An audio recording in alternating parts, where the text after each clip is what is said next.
ಎಲ್ಲ ಒಂದು 9ನೇ ತರಗತಿ ವಿದ್ಯಾರ್ಥಿಗಳಿಗೆ ಟ್ರೂ ಸಿ.ಕೆ ಅಫಿಷಿಯಲ್ ಚಾನಲ್ಗೆ ಸ್ವಾಗತ. ನಾನು ಚೇತನ್ ಸಿ.ಕೆ. ಇವತ್ತಿನ ವಿಡಿಯೋದಲ್ಲಿ 9ನೇ ತರಗತಿ ಇಂಗ್ಲೀಷ್ ವಿಷಯದ ದ 3 ಕ್ವಶನ್ಸ್, ಈ ಒಂದು ಪ್ರೋಸ್ನ ಸಂಪೂರ್ಣ ಕ್ವಶನ್ಸು ವಿತ್ ಆನ್ಸರ್ ನೋಡ್ತಾ ಹೋಗೋಣ. ಎಲ್ಲ ಕಂಪ್ರಿಹೆನ್ಷನ್ನು ಕ್ವಶನ್ಸು ವಿತ್ ಆನ್ಸರ್ ಕೊಡ್ತೀನಿ, ಕೊನೆವರೆಗೆ ನೋಡಿ. ತುಂಬಾ ಸರಳ ಮತ್ತು ಸುಲಭ ಉತ್ತರಗಳು, ನೀವು ಓದ್ಬಿಟ್ಟು ನೆನಪನ್ನ ಇಟ್ಕೋಬೋದು ಮತ್ತು ನೋಟ್ಸನ್ನು ಕೂಡ ಬರ್ಕೋಬೋದು. ಕೊನೆವರೆಗೆ ನೋಡಿ, ಎಲ್ಲ ಕ್ವಶನ್ಸು ಉತ್ತರ ಸಹಿತ ಕೊಡ್ತೀನಿ. ಬನ್ನಿ ಇವತ್ತಿನ ಈ ವಿಡಿಯೋನ ಶುರು ಮಾಡೋಣ.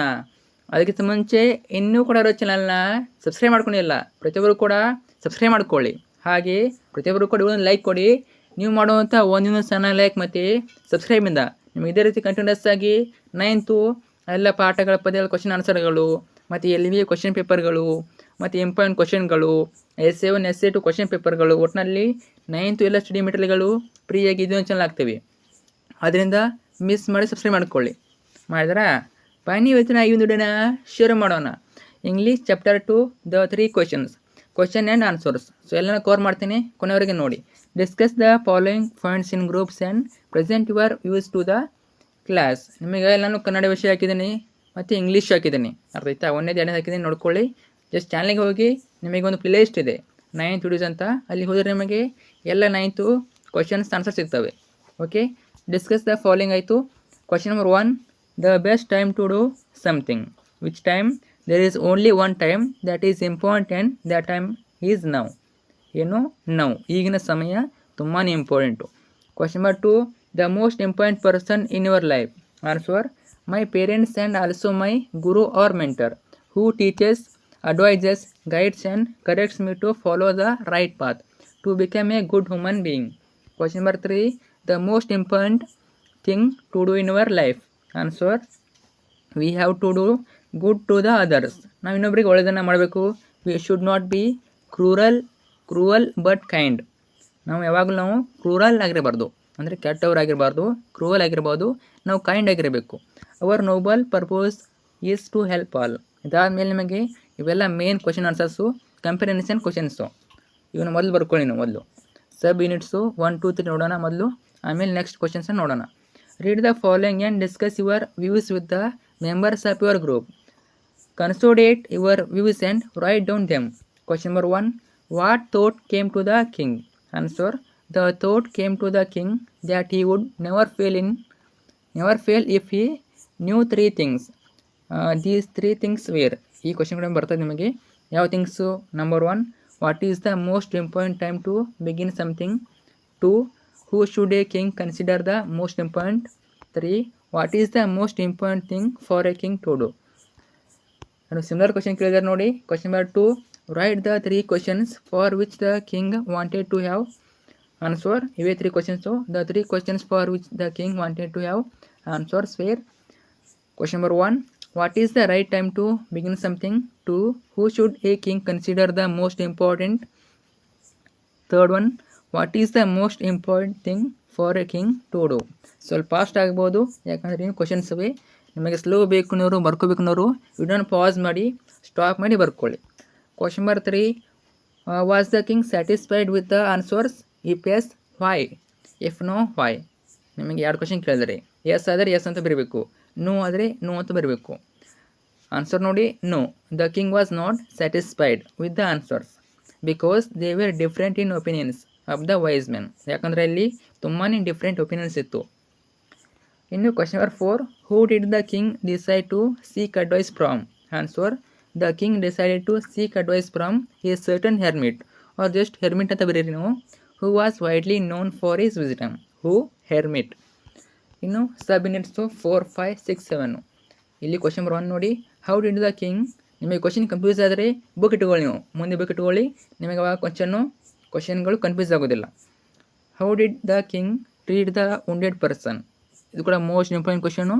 The king and the hermit removed the wounded man's clothing and found a large wound in his stomach. The king washed and covered it with his handkerchief, but the blood would not stop flowing. The king redressed the wound until the bleeding stopped. ಏನು ಮಾಡ್ತಾನೆ? The king redressed the wound until the bleeding stopped. Thus the king treated the wounded man. I hope ನಿಮಗೆ ಈಗಾಗಲೇ ಈ ಒಂದು ಪ್ರೋಸು. ಗದ್ಯ ಬಗ್ಗೆ ಅರ್ಥ ಆಗಿದೆ ಅನ್ಕೋತೀನಿ. ನಿಮಗೆ ಅರ್ಥ ಆದರೆ ಮಾತ್ರ ನಿಮಗೆ ಈ ಆನ್ಸರ್ ಗೊತ್ತಾಗ್ತವೆ. Question number 2, why did the bearded man swear revenge on the king? Answer, the bearded man swore revenge on the king because the king put his brother to death and seized his property. Question number 3, who had wounded the man and why? Answer, the bodyguard of the king had wounded the man. He had made up his mind to kill the king on his way home, but king's bodyguard had recognized and wounded him because he was the enemy of the king. Question number 4, why did the man say that he would serve the king as his most faithful servant? Answer, the bodyguard of the king wounded the man. The wounded man escaped from him. He would have died if the king had not dressed his wounds. He had wished to kill the king, but the king saved his life. Therefore, the man said that he would serve the king as his most faithful servant. Next sub-units 8, 9, 10 ಇವು. ಇಲ್ಲಿ question number 1, what did the king promise the man? Answer, the king promised to give back the man his property. Question number 2, the hermit said that the king had been answered.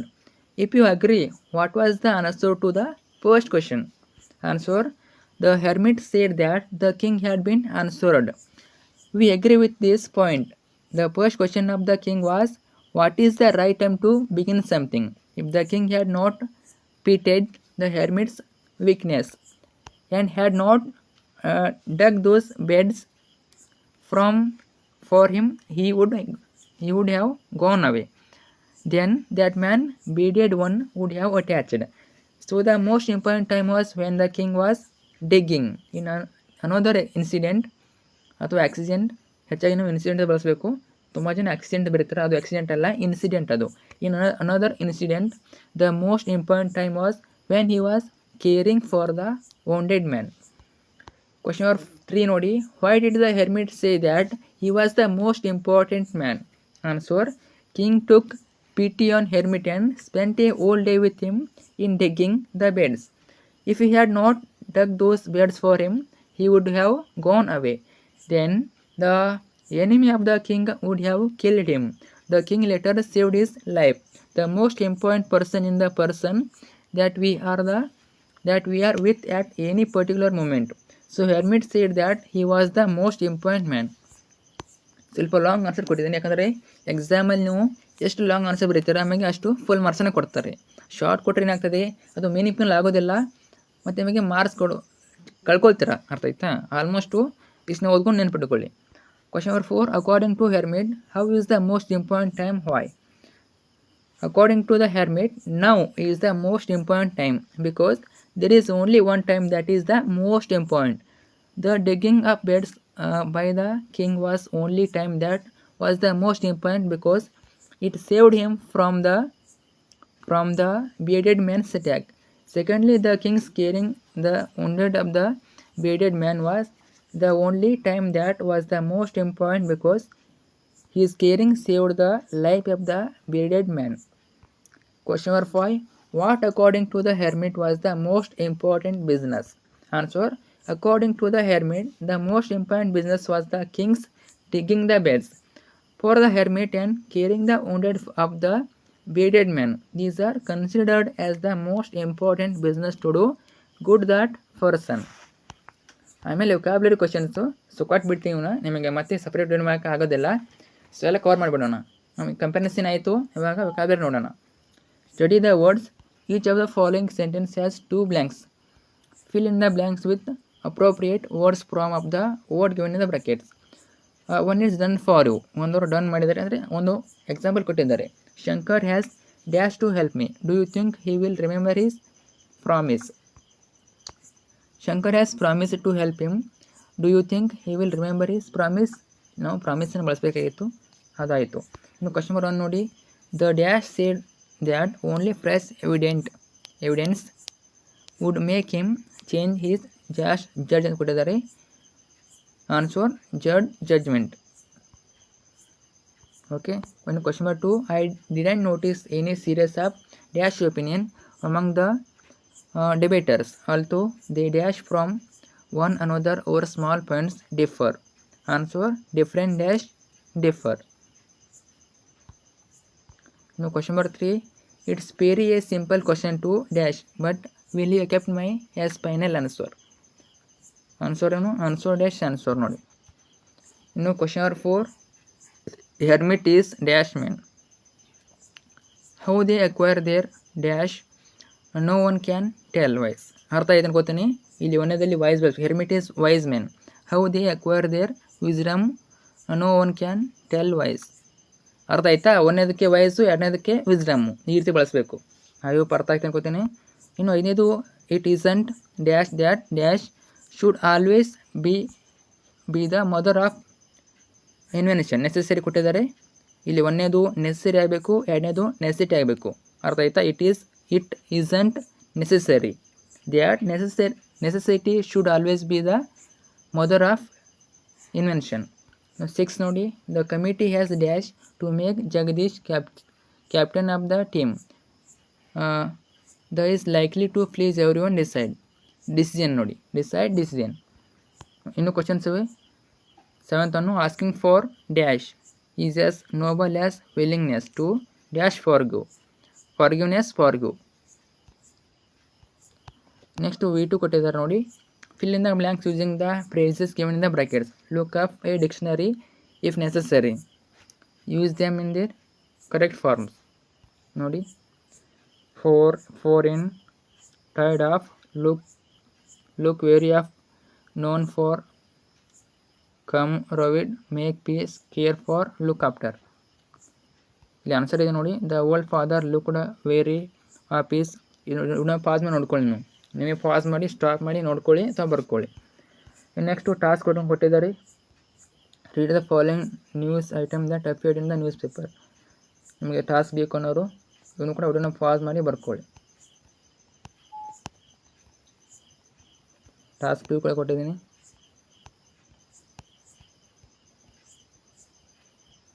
ನೀವು practice writing ಬಿಟ್ಟಿದ್ದಾರೆ, practice ಕೊಟ್ಟಿದ್ದಾರೆ ಅನ್ಕೋತೀನಿ.